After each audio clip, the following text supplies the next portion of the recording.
Sila tua membeli yoyo. Yoyo dibeli di kota tua. Perkenalkan, kami dari Rancak Basamu, sanggar sederhana penyebar bahagia.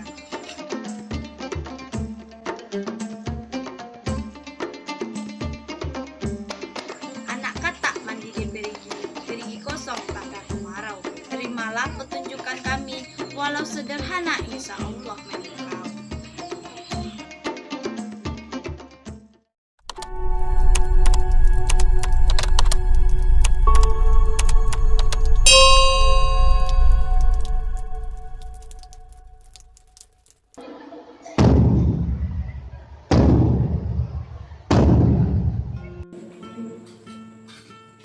Ibu, masih berpikir lagi? Malam hari raya Narto, dengarlah, suara betuk itu bersaut-sautan. Pada malam hari raya seperti inilah, ayahmu pergi tidak meninggalkan sepatah kata pun. Ayah? Keesokannya hari raya, selesai sholat, kuampuni dosanya. Kenapa masih ibu ingat lagi masa yang lampau itu? Mengingat orang yang sudah tidak ingat lagi kepada kita. Aku merasa bahwa ia masih ingat kepada kita.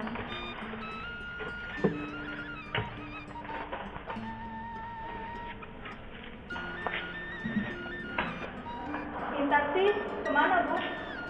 Mintarsi keluar tadi mengantarkan jahitan, Narto. Mintarsi masih juga mengambil jahitan Bu? Bukankah seharusnya ia tidak usah lagi mati tulang sekarang? Biarlah, Narto. Karena kalau ia sudah kawin nanti, kepandaiannya itu tidak akan sia-sia. Sebenarnya, ibu mau mengatakan kalau penghasilanmu tidak cukup untuk membiayai makan kita sekarang, kan Bu? Bagaimana dengan lamaran itu, Bu? Mintarsi nampaknya belum mau bersuami. Tapi dari pihak orang tua lelaki itu terus mendesak ibu saja. Apa salahnya, Bu? Mereka uangnya banyak. Ah, uang, Narto. Maaf, Bu. Bukan maksud aku menjual sendiri. Ayahmu seorang hartawan yang mempunyai tanah dan kekayaan yang sangat banyak. Mewah di waktu kami kawin dulu. Tetapi kemudian seperti pokok yang ditiup angin kencang, buahnya gugur. Karena uang, Narto? Tidak, Narto, tidak. Aku tidak mau terkena dua kali. Aku tidak mau adikmu bersuamikan seorang hartawan. Tidak, cukuplah aku saja sendiri. Biarlah ia hidup sederhana. Mintarsi mestilah bersuamikan orang yang berbudi tinggi. Mesti itu. Tapi kalau bisa kedua-duanya sekaligus, Bu. Ada harta, ada budi. Di manalah dicari, Narto? Adik kau Mintarsi hanyalah seorang gadis biasa. Apalagi sekarang ini keadaan kita susah. Kita tidak punya uang di rumah. Sebentar lagi uang simpananku yang terakhir pun habis pula. Semua ini adalah karena ulah ayah, hingga Mintarsi harus menderita pula. Sejak kecil, Mintarsi sudah merasakan pahit getirnya kehidupan. Tapi kita harus mengatasi kesulitan ini, Bu. Harus. Ini kewajibanku sebagai abangnya. Aku harus lebih keras lagi berusaha. Buat perkawinan Mintarsi, 500.000 saja sudah cukup, Narto. Sesudah Mintarsi nanti, datanglah giliranmu. Aku kawin, Bu. Belum bisa aku memikirkan kesenangan untuk diriku sendiri sekarang ini, Bu. Sebelum saudara-saudaraku senang dan ibu ikut mengecap kebahagiaan atas jeripayahku hari ini, Bu. Aku sudah merasa bahagia kalau kau bahagia. Karena nasibku bersuami tidak baik benar. Dan kata orang-orang, bahagia itu akan turun pada anak-anaknya. Malam hari raya waktu ia pergi itu, tak tahu apa yang mesti aku kerjakan. Tetapi Maimun lambat benar pulang hari ini, Bu. barangkali banyak yang harus dikerjakannya. Karena katanya mungkin bulan depan dia naik gaji. Betul itu, Bu. Maimun memang pintar, otaknya encer. Tapi karena kita tidak punya uang, kita tak bisa membiayai sekolahnya lebih lanjut lagi. Tapi kalau ia mau bekerja keras, tentu ia akan menjadi orang yang berharga di masyarakat. Narto, siapa gadis yang sering kulihat bersepeda bersamamu? Dia itu cuma teman kerja, Bu. Tapi Ibu rasa pantas sekali dia buat kau. Meskipun Ibu rasa dia bukanlah orang yang rendah derajatnya seperti kita. Tapi kalau kau suka, Buat apa memikirkan kawin sekarang, Bu? Mungkin kalau 10 tahun lagi nanti, kalau sudah beres. tetapi kalau Mintarsi nanti sudah kawin, kau mesti juga, Narto. Kau lebih tua. Waktu ayahmu pergi pada malam hari raya itu, kupeluk kalian semua anak-anakku. Hilang akalku. Sudahlah, Bu. Buat apa mengulangkan lama? Assalamualaikum. Waalaikumsalam. Lama menunggu, Bu, Bang? Tidak.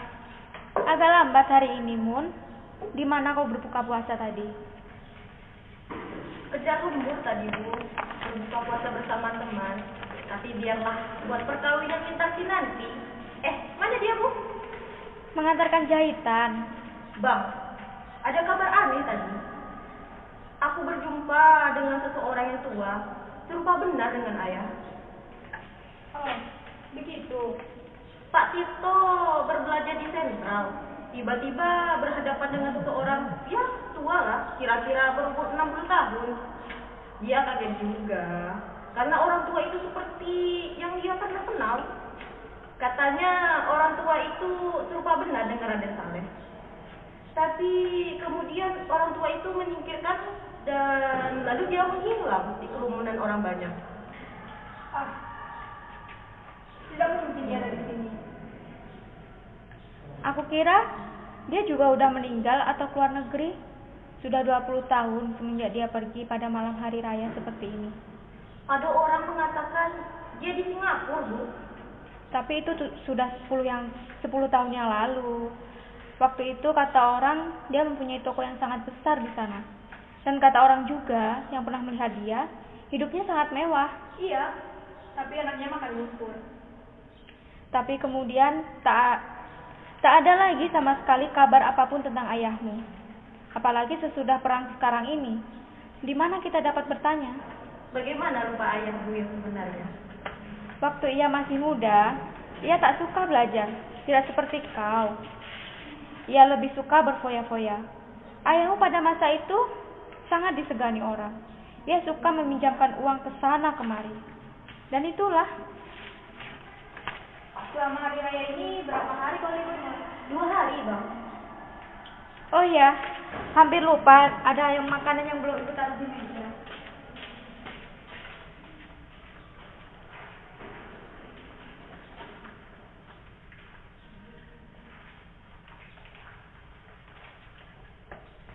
Pak Tirto bertemu dengan orang tua itu kapan, Mas? Kemarin sore, Bang, kira-kira jam 6:30. Bagaimana keadaannya? Tak bagus lagi katanya. Pakainya sudah compang-camping dan kopiahnya sudah lusuh. Oh, begitu.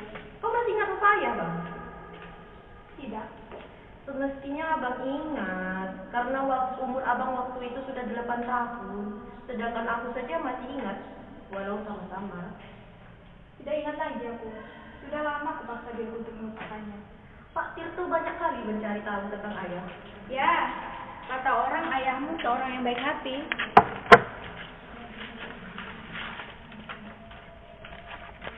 Jika ia berada di sini, di rumah ini, besok hari raya, tentunya ia bisa bersenang-senang dengan anak-anaknya. Mintarsi seharusnya sudah pulang sekarang. Jam berapa sekarang ini? Bang Narto, ada kabar aneh lagi tadi. Tadi pagi aku bertemu dengan orang India. Dia mengajarkan aku bahasa Urdu dan aku mengajari dia bahasa Indonesia. Baguslah itu. Kau memang harus mengumpulkan ilmu sebanyak-banyaknya. Supaya nanti kau dapat banggakan kalau kau bisa jadi orang yang sangat berguna bagi masyarakat. Jangan seperti aku ini. Hanya lulusan sekolah rendah. Aku tidak pernah merasakan atau bisa lebih tinggi lagi. Karena aku tidak punya ayah. Tidak ada orang yang mau membantu aku. Tapi kau, Maimun, yang sekolah cukup tinggi, bekerjalah sekuat tenagamu. Aku percaya Kau pasti bisa menghidupkan zaman sekarang ini. Sudah berbuka puasa semuanya, Bu, Nah?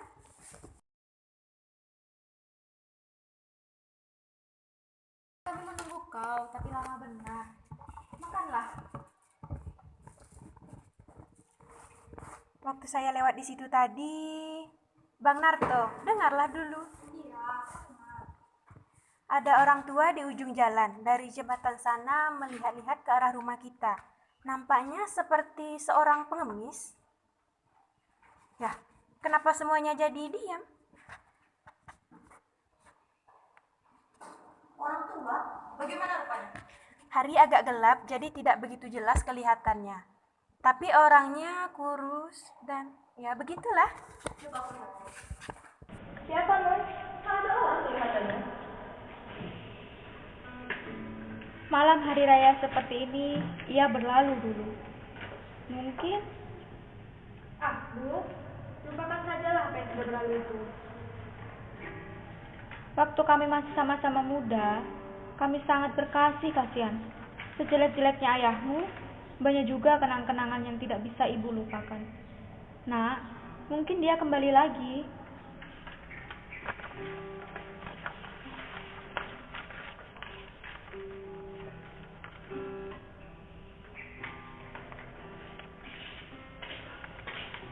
Assalamualaikum. Assalamualaikum. Apakah di sini rumahnya Nina Saleh? Astagfirullah, seperti suara ayahmu, nak. Ayahmu pulang, nak. Tina? Engkau Tina? Saleh? Engkau Saleh? Engkau banyak berubah, Saleh. Ya, aku berubah Tina. 20 tahun perceraian merubah wajahku. Dan tentunya anak-anak kita semua. Ya, mereka adalah anak-anakmu. Sudah besar dari ayah-ayahnya. Mari duduk dan pandangilah mereka. Apa? Aku boleh duduk, Tina? Tentu saja, mari.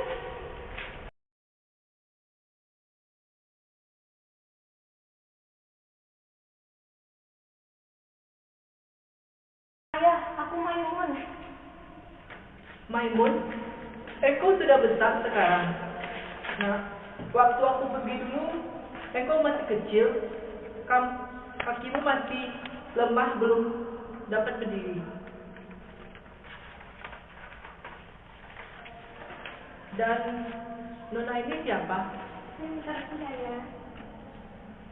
ya. Ya, minta resi. Aku dengar dari jauh bahwa aku mendapat seorang anak lagi, seorang putri. Engkau cantik, minta resi, seperti ibumu di masa muda. Aku sendiri tidak tahu di mana aku harus memulai berbicara. Anak-anak semuanya sudah besar seperti ini. Aku kira inilah bahagia yang paling besar untuk mereka. Ya, rupanya anak-anak dapat juga besar walau tidak dengan ayahnya. Mereka semuanya sudah jadi orang pandai sekarang. Gunarto bekerja di perusahaan tenun. Dan Maimun tidak pernah tinggal kelas selama bersekolah. Tiap kali keluar sebagai orang yang pertama dalam ujian. Sekarang mereka sudah mempunyai penghasilan masing-masing. Dan Mintarsih, dia membantuku menjahit.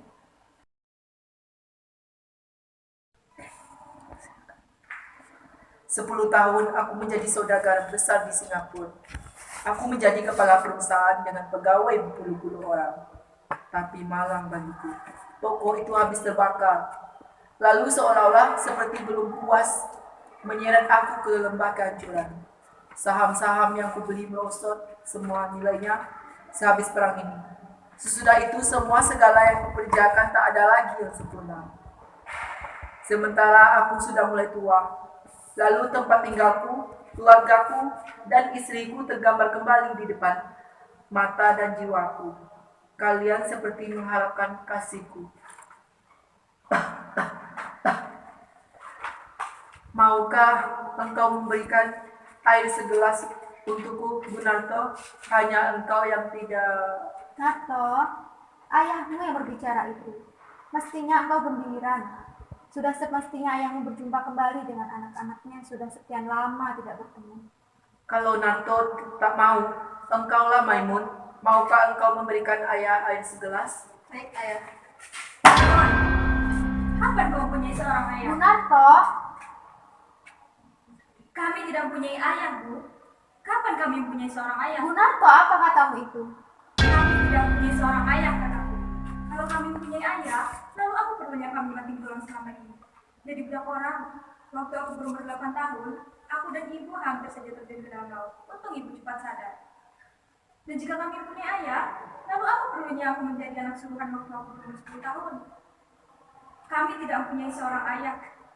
Kami besar dalam keadaan sengsara. Rasa gembira di dalam hati sedikit pun tidak ada. Dan kau, Maimun, lupakan kau waktu menangis di sekolah pindah dulu. Karena kau tidak bisa membeli kelereng seperti kawan-kawanmu yang lain. Dan kau pergi ke sekolah dengan pakaian yang sudah robek dan tambalan sana sini. Itu semua terjadi karena kita tidak punya seorang ayah. Kalau kita punya ayah, lalu kenapa hidup kita melarat selama ini? Tapi Bang, ibu saja sudah memaafkannya. Kenapa kita tidak? Ibu seorang perempuan. Waktu aku kecil dulu, aku pernah menangis di pangkuan ibu karena lapar, dingin, dan penyakitan. Dan ibu selalu bilang, ini semua adalah kesalahan ayahmu. Ayahmu yang harus disalahkan. Lalu kemudian aku jadi budak suruhan orang, dan ibu jadi babu mencuci pakaian kotor orang lain. Tapi aku berusaha bekerja sekuat tenagaku. Aku buktikan kalau aku dapat memberi makan keluargaku. Aku berteriak kepada dunia. Aku tidak butuh pertolongan orang lain. Ya, orang yang meninggalkan anak dan istrinya dalam keadaan sengsara. Tapi aku sanggup menjadi orang yang berharga, meskipun aku tidak mengenal kasih sayang seorang ayah. Waktu aku berumur 18 tahun, tak lain yang selalu terbayang dan terlihat di ruang mataku hanya gambaran ayahku yang telah sesat. Ia melarikan diri dengan seorang perempuan asing yang lalu menyeretnya ke dalam lembah kedurjanaan. Lupa ia kepada anak dan istrinya. Juga lupa ia kepada kewajibannya karena nafsunya telah membawanya ke pintu neraka. Hutangnya yang ditinggalkan kepada kita bertimbun-timbun. Sampai-sampai buku tabungan yang disimpan oleh ibu ikut hilang juga bersama ayah yang minggat itu. Ya, masa kecil kita sungguh-sungguh sangat tersiksa. Maka jika memang kita mempunyai ayah, maka ayah itulah musuhku yang sebesar-besar. Tapi Bang, lihat ayah sudah seperti ini sekarang. Ia sudah tua Bang Narto. Maimun, sering benar mengucapkan kalimat ayah kepada orang yang tidak berarti itu. Cuma karena ada seorang tua yang masuk ke rumah ini dan dia mengatakan kalau ia ayah kita. Lalu kau sebut pula ia ayah kita, padahal dia tidak kita kenal. Sama sekali tidak, Maimun. Coba kau perhatikan. Apakah kau benar-benar bisa merasakan kalau kau sedang berhadapan dengan ayahmu? Bang Narto, kita adalah darah dagingnya. Bagaimanapun buruknya kelakuan dia, kita tetap anaknya yang harus merawatnya Bang Narto. Jadi, maksudmu ini adalah kewajiban kita? Sesudah ia melepaskan hawa nafsunya di mana-mana, lalu sekarang ia kembali lagi ke sini karena sudah tua dan kita harus memeliharanya. Enak betul. Bu Narto, sampai hati kau berkata seperti itu terhadap ayahmu. Ayah kandungmu. Ayah kandung? Memang Bu Narto yang dulu pernah punya ayah, tapi dia sudah meninggal dunia 20 tahun yang lalu. Dan Bu Narto yang sekarang adalah Bu Narto yang dibentuk oleh Bu Narto sendiri. Aku tidak pernah berhutang budi kepada siapapun di atas bumi. Aku merdeka, semerdeka-merdekanya, Bu. Aku memang berdosa dulu itu. Aku mengaku. Dan itulah sebabnya aku kembali pada hari ini. Pada hari tuaku. Untuk memperbaiki kesalahan dan dosaku. Tapi ternyata sekarang, ya benar kata Bu Narto. Aku seorang tua. Aku tidak bermaksud untuk mendorong-mendorongkan ini agar diterima di mana tempat aku yang dikehendaki. Baiklah, aku akan pergi. Tapi tahukah kau Narto, bagaimana sedih rasa hatiku. Aku tak pernah dihormati. Orang kaya yang memiliki uang berjuta-juta banyaknya. Sekarang aku diusir sebagai pengemis oleh seorang anak kandung sendiri. Tapi biarlah sedalam apapun aku terjerumus ke dalam kesengsaraan, aku tidak akan mengganggu kalian lagi. Tunggu dulu ya. Jika Bang Narto tidak mau menerima ayah, aku sajalah yang menerima ayah. Aku tidak peduli apapun yang terjadi. Maimun, apa pernah kau menerima pertolongan dari orang tua seperti ini? Aku pernah menerima tamparan dan tendangan juga pukulan dari dia. Tapi sebiji jarak pun tak pernah aku menerima apapun dari dia. Jangan begitu keras, Bang Narto. Jangan kau membela dia. Siapa yang besarkan kau? Kau lupa, akulah yang biayamu selama ini dari penghasilanku sebagai guru. Dan kaki suruhan, ayahmu yang sebenar-benarnya adalah aku. Engkau menyakiti hati ibu, Bang. Kau ikut pulang membela dia, sedangkan untuk kau, aku juga yang bertindak menjadi ayahmu selama ini.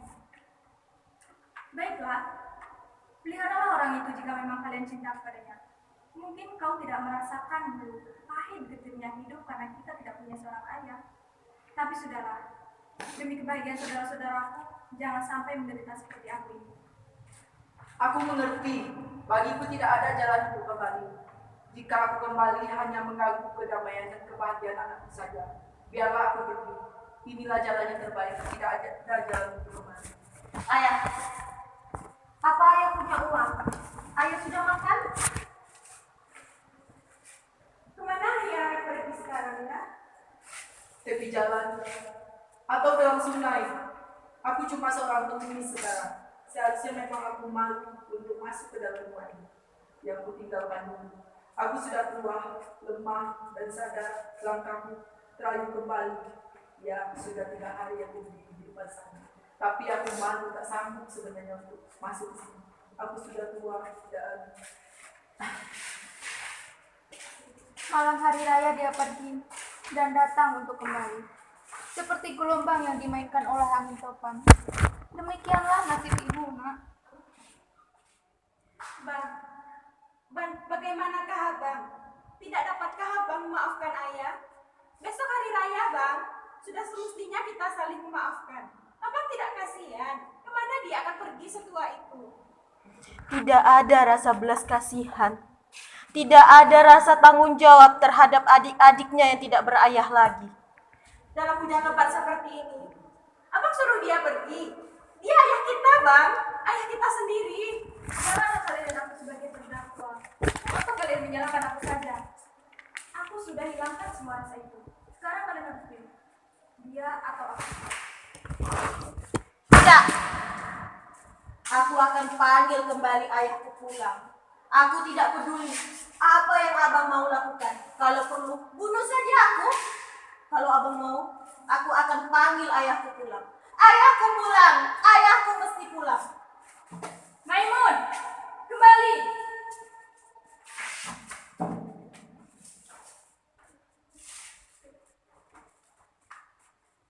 Assalamualaikum. Kemana ayah, Bang? Mana ayahmu? Tidak, aku lihat. Hanya kopiah dan bajunya saja yang kudapat. Maimun, di mana kau dapatkan baju dan kopiah itu? Di bawah lampu dekat jembatan. Lalu ayah, bagaimana dengan ayah? Di mana ayah? Aku tidak tahu. Jadi ayah mau masuk ke dalam sumur? Gunarto.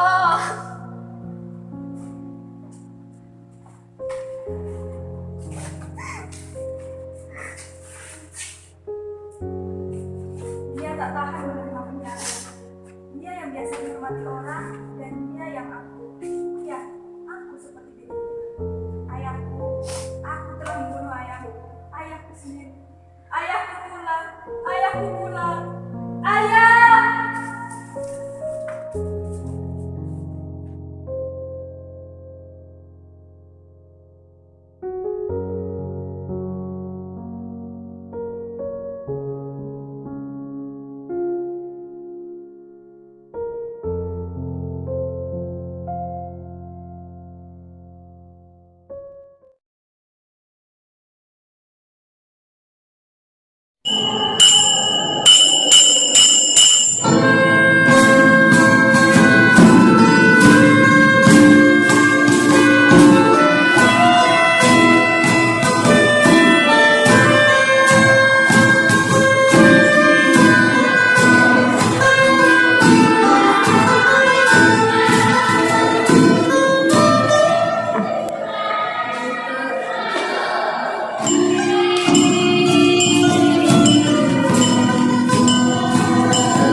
aku menantimu. Musim telah mengembun di antara bulu-bulu mata. Dengar berulang suara gelombang udara pemecah. Nafsu dan gairah berlanjang di sini. Bintang-bintang gelisah. Telah rontok kemarau-kemarau yang tipis. Ada yang mendadak sepi di tengah riuh mengarantu alas dan kembang turi. Aku pun menanti.